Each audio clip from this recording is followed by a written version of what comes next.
Apple's director of machine learning resigns due to return to office work. Ooh. Back to this subject. Oh, man. So heavy. Nobody wants to go to the office, or 400 people signed the petition. They don't want to go to the office. Look, I get it, man. I get it. And you guys all know better than I do. Yes, F1 Grand Prix in a few hours, by the way. In Miami. And my kids are pumped. We'll put the foam runners on. No, really, they are pumped, though. So we're going to definitely put that on today.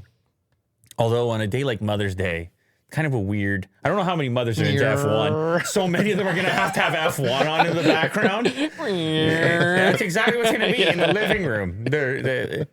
I mean, hey, shout out to the mothers that are into F1. Yeah. Oh, yeah. Shout out to the race moms. You know? Anyway, so yeah, there was a few hundred people that signed this petition. Maybe it was a couple thousand, and they said we don't want to go back to work. And they came up with 1,000 reasons, including racism and I mean the truth of the matter is, depending on your profession, depending on your responsibilities. Hey, that's a new thing I see you doing, by the way, Will. Yeah, what's going on? What's going on? I have a hotkey that's malfunctioning on my hotkey too hot. It's not hot enough. Oh! It's I gotta fix it. Yesterday, I'm in Walmart with the kids, and they forced me to buy Takis. Like the rolled up Doritos, some like new hot flavor. I'm like, it's not going to be hot. It was actually hot. Yeah, so, Takis are hot. They actually picked one that was hot. It was on the right. I think it was Dragon. I think it was that one, or maybe not. Is that hot? The Dragon. It's sweet chili. Do you like these? That hot. Anyway, oh no! Look at the hot meter right there on the left. It's right near the top. Oh, yeah. Okay. I guess it's the second hottest one. I don't know if it was that one or maybe it was Fuego. Anyway, I don't know anything about these things. But sure enough, it was some type of influencer marketing. You know, they saw it in a YouTube video or something. They're like, we need Takis. I was like, well, you did make a nice birthday card, so get the Takis. That didn't happen. But they did get it. Anyway, so some people don't want to go to work. And here's how this should break down. Here's how it should break down. Is it true that in some circumstances, some people can be more effective working from home? Yes, absolutely. It's true. It's possible. It's not impossible. Is it true that some people can be more effective? Some companies can be more effective with people in person. Mo's nodding his head very deeply on that one. Your first one was, and the second one you were like,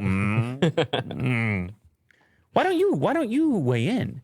Why don't you weigh in? Because this weekend you're coming over here. Yeah. Why don't you weigh in? What happens in your life? What's the difference? Everyone's different, but for me, I like having places where I do things. Like, I don't like working out at home. I'm more of like, I like going to the gym to work out. I don't want to work at home. Home is for relaxing, for spending time. You don't like the home. I don't like mixing crossover. Things.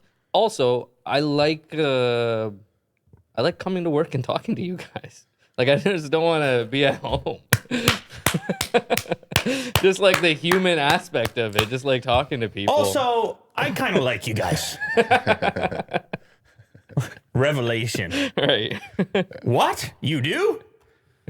Impossible. I mean, it's possible. Right. No, that's impossible. No, if you work with people that you enjoy being around, it can make a big difference. And maybe that's a thing. If Apple sees all these signatures, they're like, what, you don't like to be around us? Yeah, they're hurt by it. Tim's like, I thought you guys were my friends. I just built the new place. It's got everything. I put everything in the new place. You don't want to come visit? Right. And they're like, nah, we're good. And he's like, oh, geez.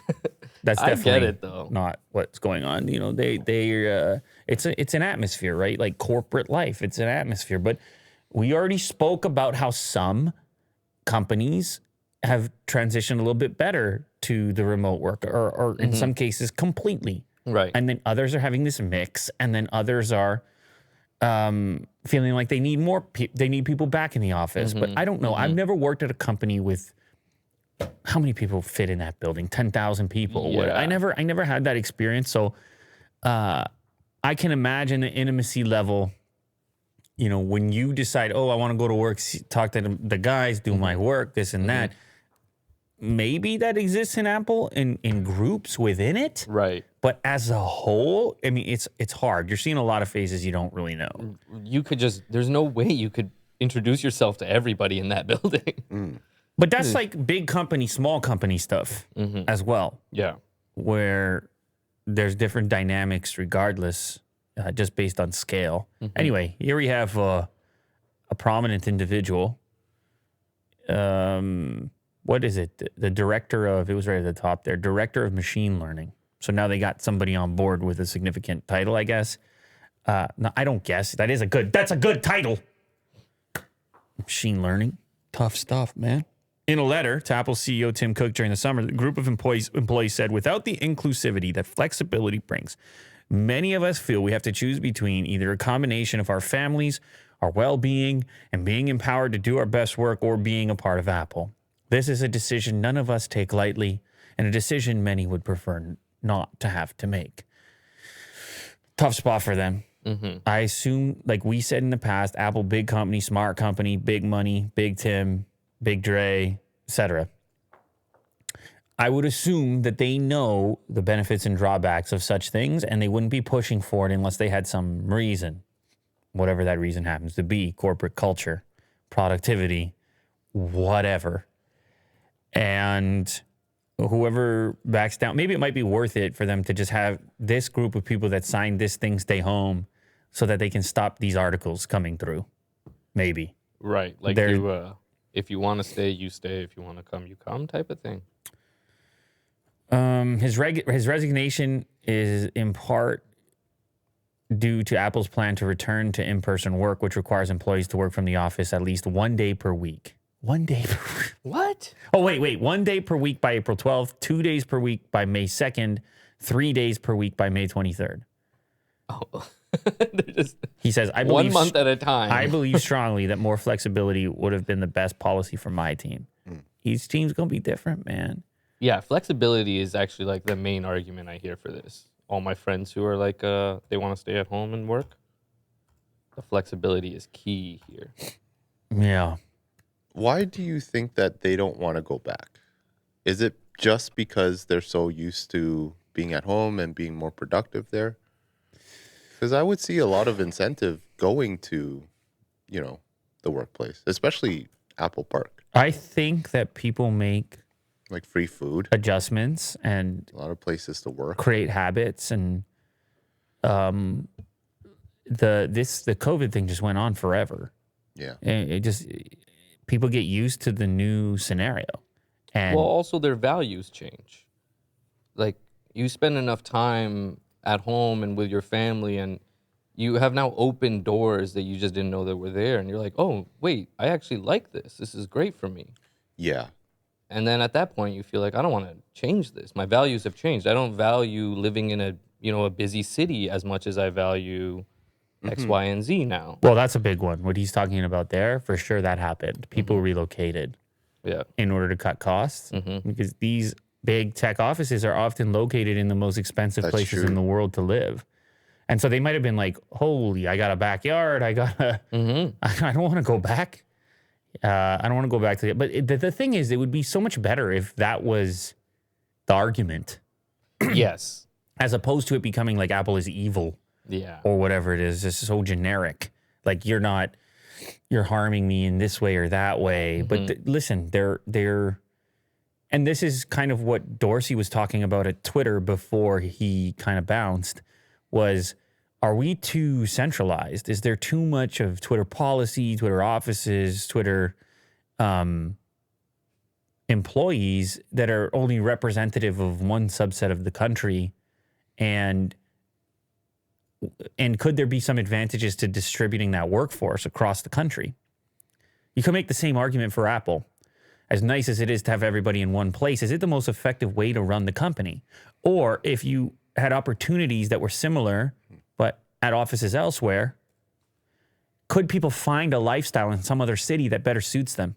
Still come in 3 times a day, but instead they're like, we already talked about all the people leaving California in the tech realm. We talked about the likes of Elon and so forth.